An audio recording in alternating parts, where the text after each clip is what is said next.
So let's continue building this piece up here. Alright, this is pretty simple. Let's go over here to our camera viewport. And I'm going to go ahead and go to Raycasting polygon mode, U on the keyboard for that. I'm going to select these top polygons. And I don't like the way that this piece up here looks, so I'm going to actually reduce its scale down. I'm going to do that really easy. Hold down Shift and hit the equal sign next to the backspace key. And that'll grow your selection. Hit that a couple of times, and I'm going to hit it again and again. And actually, let me shrink that by 1. To shrink the selection, hold down Shift and hit the minus key, which is next to the equal sign. There we go, that shrinks it down. So we want all these polygons selected. Now what we're going to do is use the scale tool, and we're going to scale only in the Z and the X axis. That's the blue and the red. And we're going to scale this down because I want this piece to barely overlap this piece right there. So if we look at this, if we render region, yeah, that's how I want it to be. I want this piece on the top to barely overlap this larger cylinder on the bottom, because before it was just sticking out way too much, and subtle details always look better than crazy exaggerated details. Well, it really depends on what you're working on, but I like that much better. And I know it doesn't match up with the image, but to me it just looks better. And that's the thing, sometimes you're working with reference images and things just won't come out the way that you thought they would. So you have to go ahead and just take some artistic freedom to adjust things to look better. Okay, so now I'm going to select these polygons on the top. And what I'm going to do with these polygons is, let me go ahead and look at my reference image here. Then I'm going to look at this reference image here.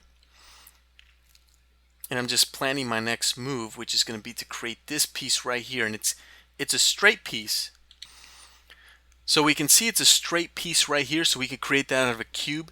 But then right here, it just kind of rounds off and follows the contour of the little cylinder that's down here. So we're going to have to go ahead and try to imitate that with our grenade. So we're going to go ahead and do that. Let me tuck that image away, don't really need it for now. I'm going to maximize this camera viewport here because this is going to be probably the most useful one. Okay. Now, with these polygons selected up here, I'm going to hit Control D to extrude, and I'm going to pull this extrusion upward like this. Now let me look at my side reference here. Let's move that up to about right here is pretty good. Okay, not bad. Let's select all the edges in the middle here. Right click, go to Split Edges with Split Control, and move that split up toward the top, real close to the top so it gets nice and sharp. Okay, so this is what we've got so far. Now I have to define, let me close this, I have to define this little line that goes down here, so that's not going to be too hard to do. This is the way that I'm going to do this. Let me hit T to go to point mode. I'm going to select all these points right here in this area. I'm going to move them down to match up with the line that goes right here. That's basically where the top part's going to connect to the little cylinder there.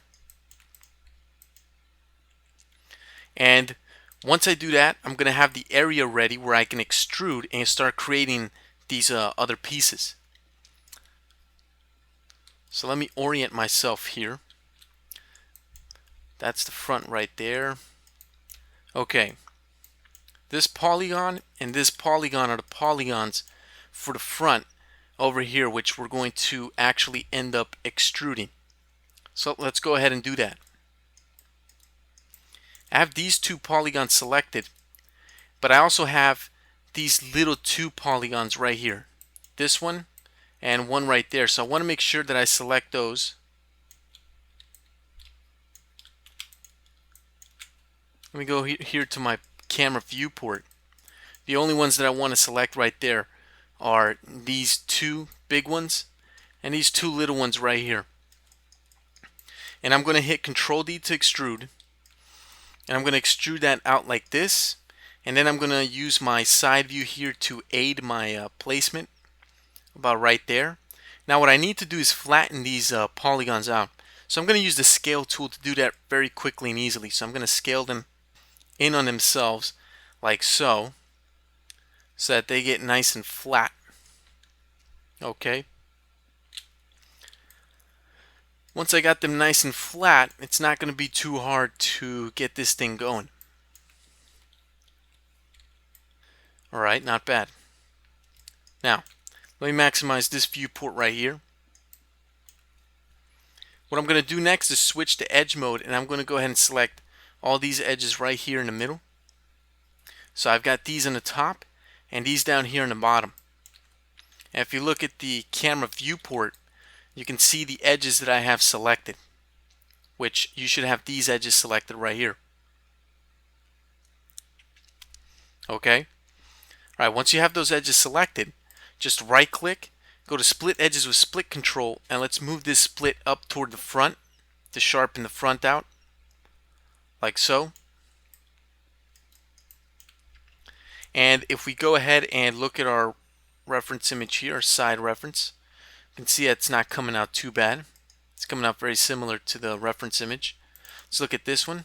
So that's that little part that's right there. You can barely see it from this angle, but it's there. Okay. And what we're going to do is an easier way to select these edges, because we have to select them again, is to come in here, hit I on the keyboard to switch to edge raycasting mode. Select this edge right there. Hold down Alt and middle mouse button, click this edge right there. And XSI will automatically select that entire ring of edges for you. Simply right click and let's go to split edges with split control. And we're going to move this split backward like this. So it's real close right there. And now we're also going to select this edge, Alt and middle mouse button, click this edge here. That way we select this entire ring of edges. Right click, go to split edges with split control. Let's move this split down like this. All the way down, like that's pretty good. Yeah, that'll work. Okay. Now right here, I want it to be sharper right there. So what I'm going to do is select this edge here, Alt and middle mouse button, click one of those edges to select the entire ring of edges there. I'm going to right click and go to split edges with split control again. I'm going to move this split back like this. So now I have three edges in very close proximity of each other, which is going to make a much sharper edge right there, while at the same time make it look like this thing is blending in with itself, which is what we want. Okay, not bad. Bottom doesn't look too bad either. Let's look at this whole thing. Okay, not bad at all. Let me close that PPG. Let's open up a reference image here. Alright. And let's look at our side view here. There's our side view. I'm going to go to point mode. I'm going to select all these points here, move them up because I can see that they're kind of low. So I'll move them up like this. Okay, pretty good. Alright. Now that I did that, let's see which other area we can start to model out. I'm probably going to model out this area that's right there, which is this area continues underneath here. So let's actually go ahead and start to model that out. We're going to model that using these polygons back here. So let's maximize this camera viewport. I'm going to select these two polygons. And I'm going to select this little one up here, as well as that little one on the side right there. And then down here, there's going to be probably a couple of little ones I have to select too, like that one and that one. And yes, those are the ones I want to select. Alright, once I have all the polygons I want to extrude selected, hit Control D to extrude, pull this out. Let's use our side view here to aid us in extruding this out. I'm going to extrude it out this way. And what I'm going to do is I'm going to use the scale tool and flatten this in on itself. Just like that. Okay. So I'm going to move this to about right here is pretty good. Then I'm going to go to point mode. I'm going to select the bottom points right there from the extrusion we just made and move that back like this. That's just the way it's got to go. Okay, so now you can see what we've got, what we're starting to get right here in our camera viewport. It's starting to look very much like a grenade. Okay, so we're getting the look that we're going for. Next thing I'm going to do is I'm going to straighten this out a little bit. So let me maximize this viewport. F12 on the keyboard is the shortcut for that. I'm going to hit I on the keyboard to switch to edge raycasting mode. Select one edge, Alt middle mouse button, click one of these edges to select the entire ring of edges all the way around. Right click, go to split edges with split control, and let's move this split back toward the grenade itself over here. So move that pretty close. And I kind of like how this is smooth. This one over here is going to be sharp, and then this one here is going to be smooth. And I kind of like that. It just gives it this nice subtle detail. And the next thing I'm going to do is, let me see, probably going to take this edge here, Alt and middle mouse button click this edge, right click, go to split edges with split control and move this split back toward the back of the grenade like this. That's pretty good. Doesn't matter if it's not too sharp, it doesn't have to be. Remember, in real life nothing is super sharp except for, of course, blades and knives and things like that. Alright, let's go back and look at our reference here at what we have to do.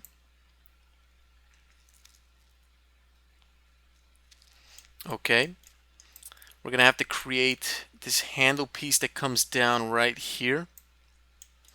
And we're going to create that with a new object. We're not going to create that using this same grenade object that we have right here. Let's look at our reference over here as well. We can see that we have to create this from a different piece. See that this handle piece back here is a completely separate piece. So we're going to model it the way it is in real life and create it from a separate piece. And we're going to do that using a cube.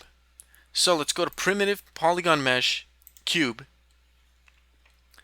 Let's go ahead and close that. We don't need that PPG. And we can see that it's a very, very large cube, so we're going to have to scale it down.